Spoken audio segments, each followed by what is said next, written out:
Welcome to Dennis Money's 2 Cents, your weekly recap of headlines and stories. I'm Matt. I'm Jake. And I'm Rabih. Guys, we're getting good at that. We are getting good at that.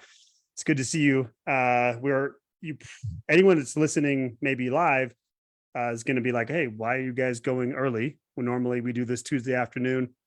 The reason being is we are flying. Well, some of us, Rabih, we wish you were coming. You were invited, for the record. I know. It's on the advisor team we're all headed out to LA for a workshop this week, and maybe some fun. It'll be some work. It'll be some fun. We just missed the what they're calling the hurricane. The hurricane earthquake that hit that area. I didn't even think about that. Yeah. I was texting Ryan yesterday and I was like, dude, are we going to be able to like what's happening? He actually said, at least in his area, it wasn't that bad. But I've been reading articles. I've been checking flights. I'm like, are we going to be able to get out there? I think everything is kind of done. Now they're just certain areas. I don't know if you've seen the pictures. It's pretty wild with like some of the floods and things. So anyway, we're headed out to LA. We're going to be on a flight this afternoon. So we're going early. But either way, we were happy. We're not going to miss. We are not going to miss a weekly 2 cents. So what we have on the docket today, we have a market update, mainly interest rates and Fed meeting minutes. We have an update on home sales in the US. And then we're talking some AI, how the AI can't even beat the market somehow. Weird. And then talking about pessimists again, Michael Burry and what he's calling for. So let's jump in. Rabih, why don't we jump into the interest rates and Fed meeting minutes? Yes. So although it was kind of a light week last week, because this week is the main week. This week you've got the Jackson Hole, we call this the big show. The big show. So next week's 2 cents is going to be much more interesting. But for this week, a lot of interesting stuff happened, starting with the 10-year Treasury yields. So back in October, when the Federal Reserve was still raising interest rates 75 basis points every meeting, interest rates on the 10-year treasuries hit their highs for the cycle. And since October, they've been going down, fueling the rally we have seen in, equity prices. But lately, due to changing communication from the Fed, those 10-year interest rates have gone up to a higher level, and it's even higher than it was in 2007. What does this tell us? This tells us that 10-year treasuries are in the 4.6, 4.8 range right now. This puts real yields, not the nominal yield, the real yields over 2% or around 2%, which is a significant, dampener for the economy on the long run. However, even with that, the inversion between the 2-year treasury yields and the 10-year treasury yields is still inverted. 2-year treasury yields are still in the 5% territory. The 10-year is in the 4% territory. So it's flattening out a little bit. It is kind of flattening out. It's called bear steepener in like lingo, and just the old bear steepener. Yep. In the lingo, and that simply indicates that you expect more pressure on the economy going forward, a possible higher growth going forward, but it's pressuring the economy right now. But on the long run, it's kind of positive if inflation goes down. And it's kind of intuitive for why it happened. You increase interest rates nominally to lower inflation, and we know that nominal interest rates are simply inflation plus the real interest rates. So now, as inflation is trending down and policy is doing its work, the component of real interest rates is going up because the nominal is fixed. So the math all adds up, and it's just the market reacting. But what is interesting, in my opinion at least, is why that happened and why 10-year interest rates went up. And it is, I think, related to the Fed communication. So last week, the minutes from the July meeting were released, and I want to reference the 2 cents episode we did on July 11th. And in that episode, I was reading the meeting minutes, and they said that the committee anticipates that there's going to be a slowdown for the next 2 quarters in this year, and then below trend growth for 2024 and 2025. And we were saying, oh, they're calling a recession for the end of the year. I don't know if you guys remember that conversation. Yep. They released the meeting minutes from last week, and here's what it said. The economic forecast prepared by the staff for the July FOMC meeting, which is the Federal Reserve Open Market Committee, was stronger than the June projections.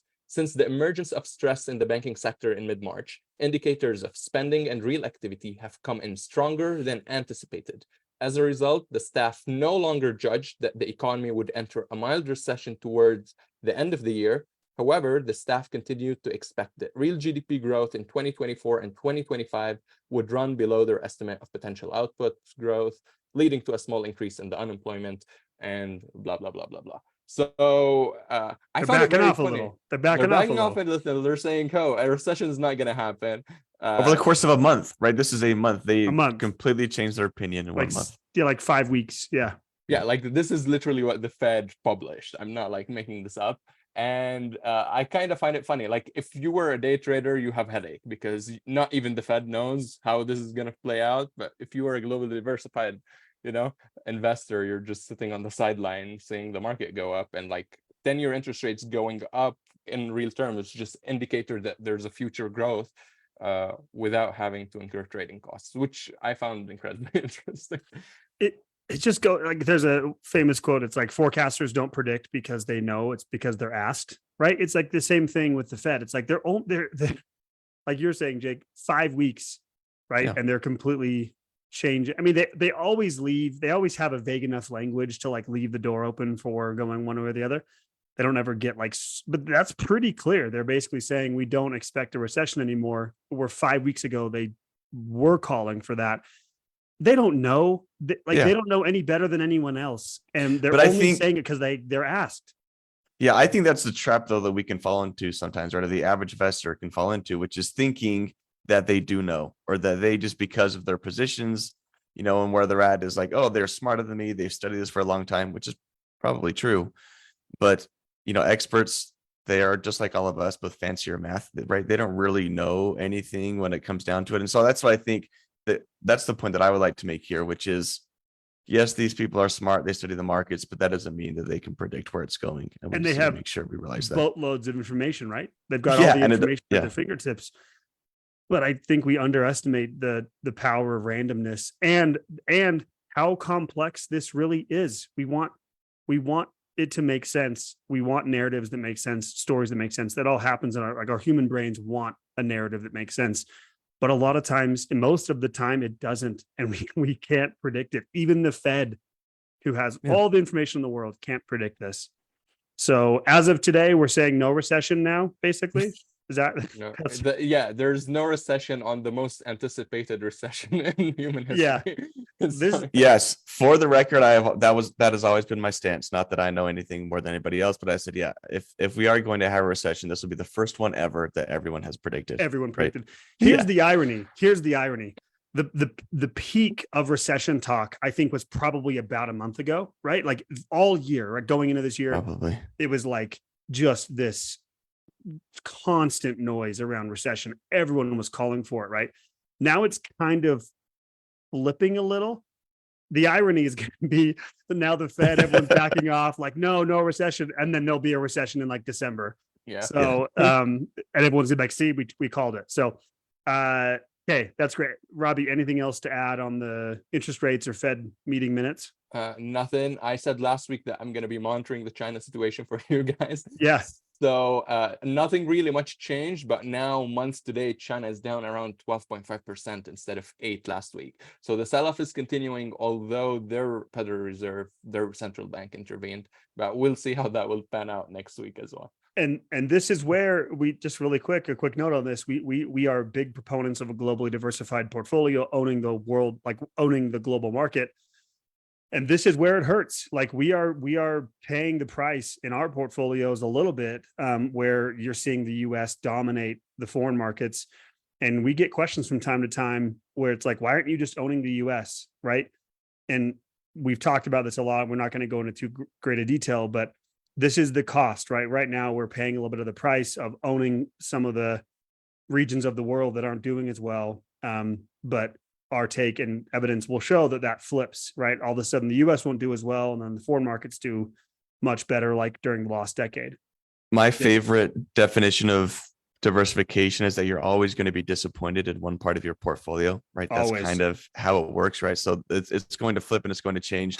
But the very definition of being diversified means that your portfolio is not all going up or down at the same time, right? There's going to be parts going up and some going down. And so you can always point to a section of your portfolio, whether it's the US markets or international markets, and be like, yeah, I wish that was doing a little bit better. And I come back to this quote that someone literally came at me with as a negative. They thought they were like getting me. They were like, we were talking about diversified portfolios, and it was like a quote unquote advisor of a client, right? They had like this other advisor, and they were like, well, they believe in diversification. That's just admitting that you don't know what's going to happen. And I was like, yeah, Yes. that's actually correct. Like, Yes. you're saying that as a negative or like an insult to me. And I'm like, no, that's exactly why you diversify. So, okay. So let's jump into home sales. I found this article in the Wall Street Journal. I thought it was time to talk more real estate because we haven't talked about it over the last few weeks. Okay. So update on home sales, and then we'll talk about some median home price. I thought that was really interesting. And we've talked about, they give inflation updates, right, Rabih? You know, the difference or like how some prices are stickier than others, or how some prices are reflected sooner than others. Obviously, housing, it's really hard sometimes because of the long cycle of rates or rents and things like that. So home prices fell 2.2%. Sorry, home sales dropped 2.2% in July. That is down 4 of the last 5 months.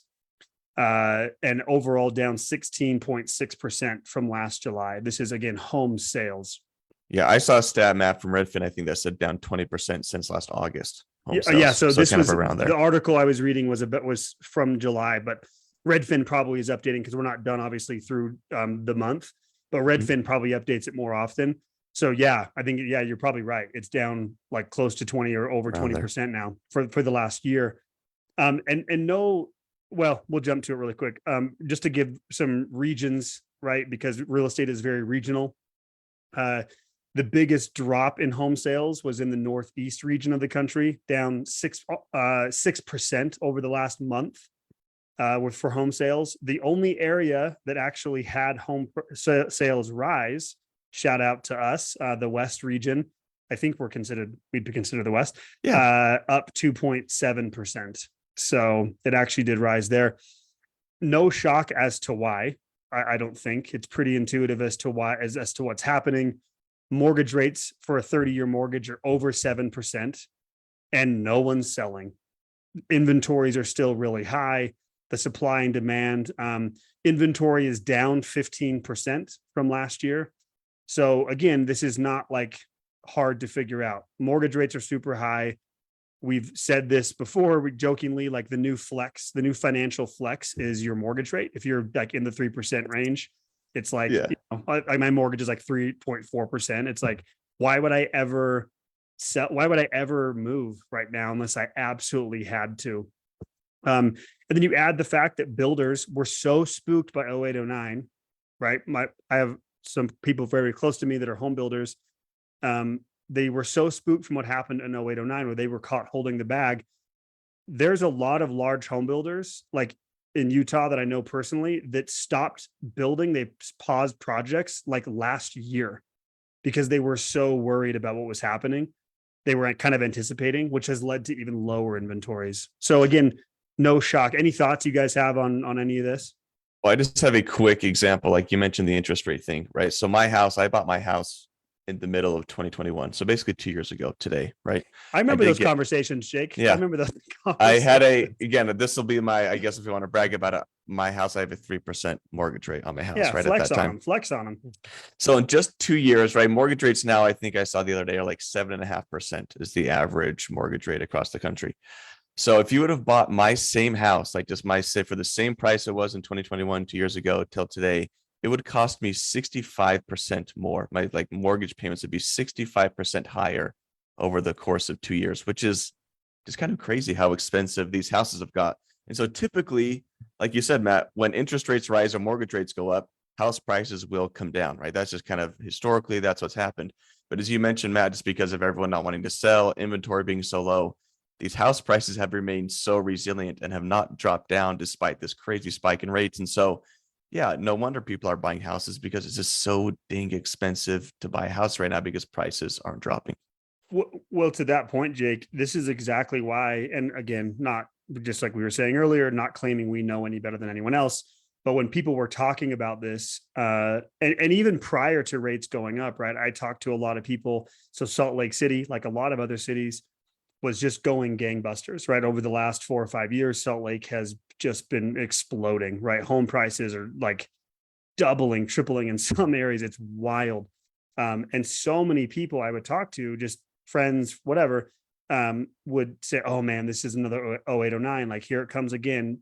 Because again, they're thinking they're correlating home prices going up really quickly. Well, it's going to crash back down like it did in 0809. But we've said this so many times. Like if you look at the actual data and you understand the actual just fundamentals of what's happening, it's actually nothing like it's not even close to 0809. And I remember telling people like I don't think any prices are going anywhere. Like Yeah, I actually think at mortgage all. delinquencies are like all-time lows. Like no one Yeah. is defaulting on the mortgages. Everyone's paying the mortgage. So Well, yeah, that's not an issue. I actually read recently that the credit score and the like buyer worthiness they would call like a bank would describe them is as an all-time high. So like the quality of buyer has actually never been higher. So where in 0809 it was obviously the exact opposite. They were just handing out mortgages like candy. It was like Oprah, like you get one, you get, so everyone was just getting mortgages. So it's very, very different now. Inventories are so low and there's still such a large number of people that want to buy homes. They're not prices they're not going anywhere. Can I They're ask you just two a question to kind of along with this? Because this is a question that I see a lot. And I know it might be an impossible answer, but I just thought I'd ask it anyway because I get this question often. I think most people understand that this is a difficult housing environment and things are really expensive. What would you say to someone who's like, well, should I just wait and buy then? Or should I buy now? What would you say to the person who's like, okay, well, what should I do then? What's the takeaway for me if I'm looking to buy a house or not? Do I wait a year? Do I wait 2 years? Do I still pull the trigger? I don't know if you guys have any thoughts on that. I know it's a kind of a hard question. Rabih. What are your thoughts? Uh, my answer would be very related to what you guys were talking about a second ago, and I'm thinking about it from like a macro perspective more. We had the long period of undersupply in the market, just as Matt mentioned. They after 2008, no one was building. The supply was low. Now the supply is there, but the problem is no sellers. So although there is inventory, no one is pumping houses into the market, and that's thanks to 15 years of very low interest rates. So no one now wants to move. In my mind, from a macroeconomic perspective, what should happen to bring back the equilibrium? If supply is stuck and it's been stuck for 15 years, demand has to reciprocate. So the only way I can see the housing market going, it's my own opinion, but the only way I can see the housing market going back into balance if there was a demand shock, aka a recession that we are no longer anticipating, right? You need demand to slow down so the house price is fairly valued, or else they're going to stay expensive. So given that we're in such a fix, the decision of whether you want to buy a house or not, in my opinion, shouldn't be a financial decision as much of a lifestyle decision. And if this is what you want to do, this is where you want your kids to grow, let that house be, regardless of whether that financial asset you're buying, the house, is overvalued or fairly valued. But it's hard. It's not easy. I should never follow up Rabih. He's too smart. But so I don't have much to add. I'll just double down on what Rabih said. And that last part is perfect. It's a lifestyle decision, not a financial decision. And too often people try to justify lifestyle decisions with financial rationalization. So I would tell someone if it fits in your, like, just like before, and this actually, Jake, your example has overemphasized this even more of like, if it fits in your monthly budget, meaning your payment, that's more important than anything to me. And so if it fits and it is purely a lifestyle decision, the one thing I will say on the financial side is, and Rabih just alluded to this, it's actually very rare that you see home prices generally fall dramatically, right? They don't usually do what they've done over the last 4, 5, 6 years where they rise like they have, but they generally set, when home prices go up, they generally set new floors. 0809 is obviously an exception. There are other exceptions, but pretty rarely do you see like this massive swings in home prices. So why do I say that? If you're making a lifestyle decision to buy a home and the plan is to be there for a long time, very, very rarely are you going to see like 20% drop in your home price.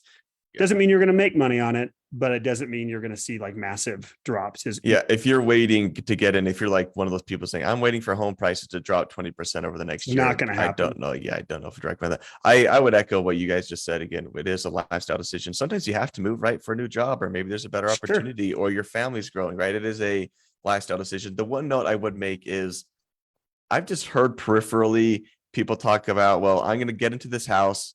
It's expensive for me right now, but when rates drop, I'm just going to refinance and it'll all be okay. I would kind of just warn against that type of thinking, right? Just as we can't predict the market and things, we don't know what interest rates are going to do. I would make sure you can afford the house that fits in your budget right now, and not just if somehow rates drop and you can refinance a year or 2 years from now would be my one thing I'd add. So let's give some numbers to that really quickly, just while we're on this topic.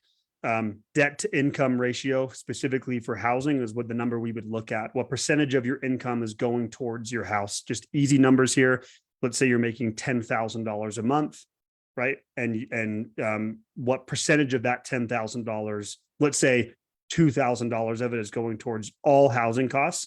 That would be 20% debt to income ratio, right? What the number we want to look at, or the number we'd conservatively recommend to our clients, is about 20%. 20% roughly is the benchmark you'd want to look at. We would go as high as 30% for various reasons. Number one, maybe you're at a low part of your income. Like, for example, a dentist, you're an associate just starting out. You could push that a little higher knowing your income's only going up. Banks will go as high as, I believe, like 46% or something in that range. I would never go there. And Jake, to your point, especially if you're thinking, oh, well, rates are going to drop at some point, but we're going to be at that 45% debt to income ratio.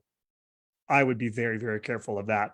I wouldn't go higher than 30, maybe like 35%. That's as high as I'd ever recommend anyone go for a house or for housing costs. So hopefully that's helpful. Really, really quick. We'll finish with this. I thought this was kind of interesting. Median home prices.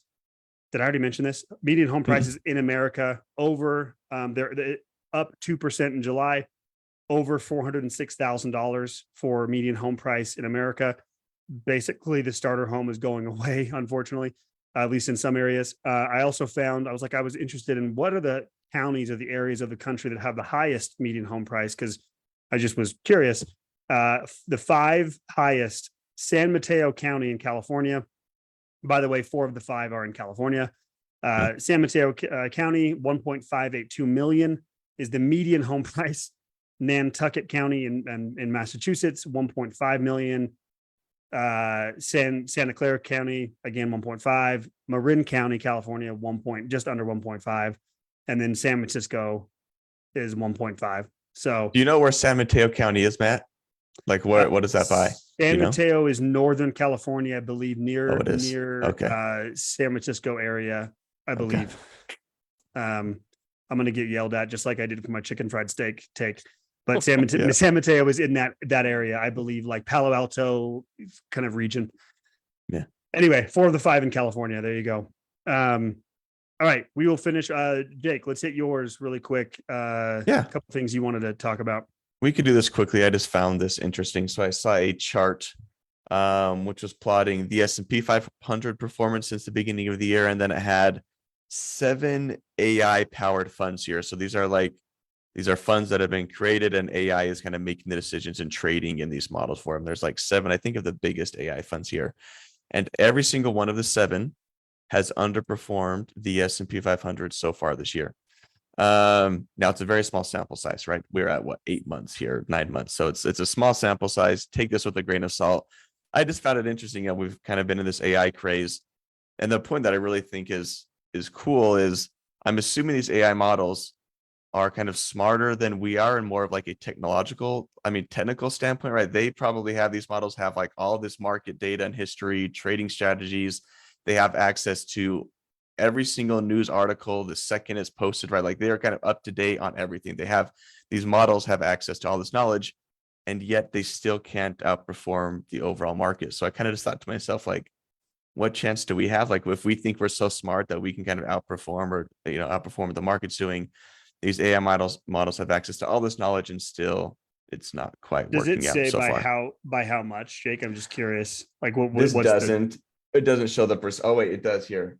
So the S&P 500 here, it's down. Yeah, like the closest AI fund is 8% off the S&P 500 so far this year. 8% off. 8% off. Whoa. Yeah. The highest one on this one is a 7% year to date.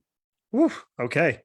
It'd be interesting, like you said, small sample size. It would be interesting to see what it does in different types of markets.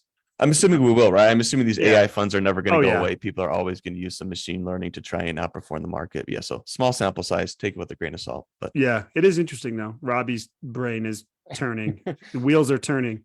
I was reading an article a couple of days ago about like why AI is so good at solving some problems and not at others.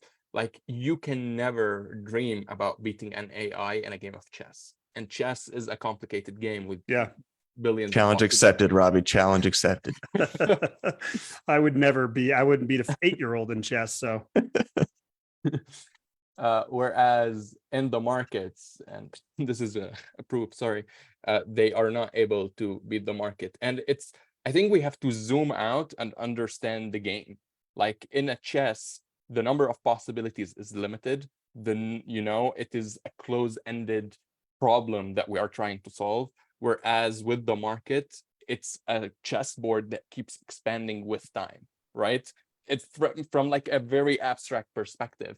And because it's more of every time you interact with it, the market changes, because every time a human or an AI puts in a buy trade or a sell trade, they are putting in more information into that chessboard, and that chessboard is growing.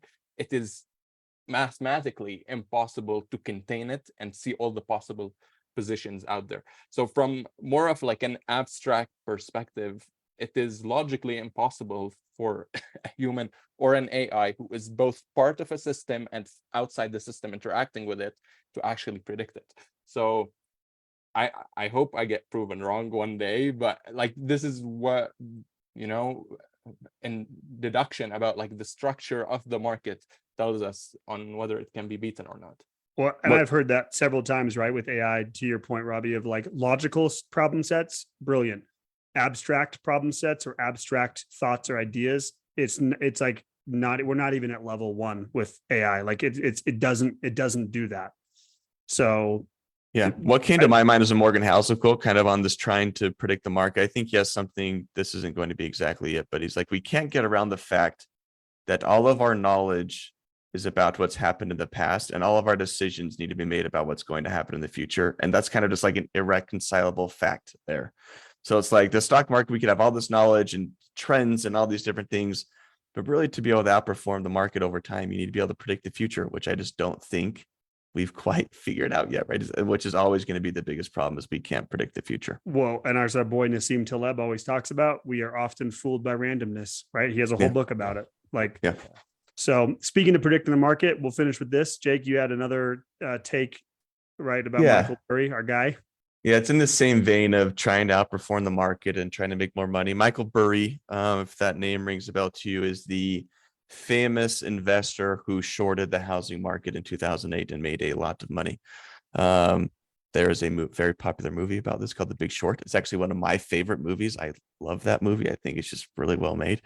Steve Carell's a standout. I was going to say, everyone's like, isn't that Steve Carell? Yeah. Steve Carell plays him. Christian Bale. If you're familiar with the movie, Christian Bale is the one who plays Michael Burry. Christian Bale, but Steve Carell's also in it. Yeah. Steve Carell also did it. Michael Burry, Christian Bale, he was one who made the most money. Again, hundreds of millions. I don't know the exact amount that he kind of shorted there and kind of did that there. Anyway, so since this point in 2008, and especially since this movie came out, he is a very popular figure in investing and day trading circles, right? He kind of made the biggest bet and the biggest gamble of all time, and it paid off for him. So since 2008, though, he's just kind of become this cult figure. Recently, I think this is like he has to like report, because he still has his fund that he manages and trades. And like the report came out recently that he bought millions of dollars in basically S&P 500 put options, right? So he's basically betting on the S&P 500 to tank pretty drastically at the end of this year, which full circle, bring it back to what the Fed also thought this would happen too, right? Recession, market go down. He was kind of along the same vein of thinking. And I just saw on Twitter and social media different things where all these people are like, oh my gosh, Michael Burry shorting the stock market. Let's get on board. He's predicting recession and things. And it just is kind of, I don't know. It's he became famous off this one trade, and now all of a sudden everyone thinks he is the guru. He can't predict the market, which, as we've talked about ad nauseum here, I don't know if that's a great trading strategy just to think about what this guy is doing. Anyway. Yeah, there's interesting. There's a few guys like this. He's, like you said, Jake, become the most famous, or one of the most famous, because of that movie and Michael Lewis's book. But just for context, he's been calling for this basically ever since 0809. And I don't have his track record in front of me. But I would guess that if you went back and looked at his stuff, or like him doing this prior to 0809, he's been doing this his whole career. Just for context, right? Like, just for context. And we talked about this before we went on. Guys like this, these perma bears, we'll call them, or these just like, pessimists, these ongoing pessimists, this is what they do, right? They call for disaster, knowing that at some point they are going to be right. Yeah, well, he hit a big one. So it's almost like, can you blame him? He made his whole career and his whole name off being right one call, right? One big disaster. And so it's kind of just ingrained, in who he is. Yeah, you could be 1 for a million, but you got that one right. He made his whole career off of it. They made a movie about it. Yeah. And so, but like you said, now people see that. I saw the same thing, another article as I was scrolling through the Wall Street Journal. They were saying Michael Burry predicts disaster or something like that. And it's like, well, this is his brand. This is what he does. Dave Ramsey tells you you're an idiot if you have debt. Michael Burry tells you the disaster is coming. Like, this is just their brand, right? Yeah. So just for context, like, it's really, really important to remember what game you're playing. If you're playing a 30-year game, you should not care what Michael Burry has to say, to be honest. Rabih, what are your final thoughts on this, if any? The fact that he decided to buy put options. Put options are hedging strategy, right? And it's kind of raining in Salt Lake today. And I'm thinking, if you want to hedge, if you want to buy an umbrella, you don't buy the umbrella when it's raining. You buy it when it's sunny in anticipation of the rain. So the timing of it seems off, because option prices are too expensive to buy right now, like from a technical perspective.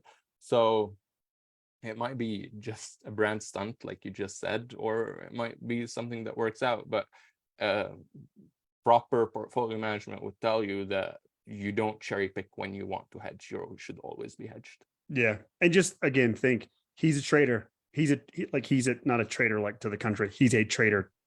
TRADER. He's a trader, right? If you are an investor, you are not playing the same game as Michael Burry. So when you see an article about Michael Burry or any of these guys, just think, is he playing the same game as me? Most likely he's not.